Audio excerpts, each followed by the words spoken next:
समोर येते त्यावरती एक नजर टाकूयात। कांदा दरासंदर्भातली ही मोठी बातमी।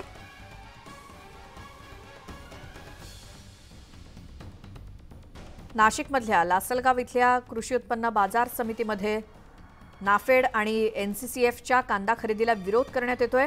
महाराष्ट्र राज्य कांदा उत्पादक संघटनेकडून हा विरोध होतोय।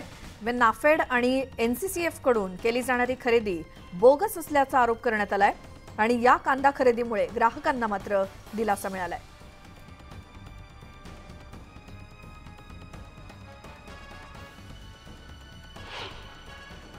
केंद्र सरकारकडून बफर स्टॉकसाठी नाफेड आणि एनसीसीएफ यांनी या दोन्ही संस्थांच्या माध्यमातून 5 लाख टन कांदा खरेदीचं उद्दिष्ट ठेवण्यात आलं आहे। या 5 लाख टन कांद्याच्या खरेदीतून सरकार बफर स्टॉक करणार आणि पुन्हा हा कांदा स्वस्त दरात बाजारात उतरून शेतकऱ्यांच्या कांद्याचे दर वाढणार।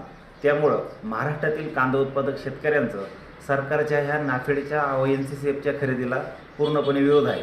त्यातही ही खरेदी बोगसरित्या होत असून प्रत्यक्षात बाजार समितीत कुठेही या कांद्याची खरेदी केली जात नाही व शेतकऱ्यांना नाफेड आणि एनसीसीएफकडून दिला जाणारा खरा दर मात्र दिला जात नाही।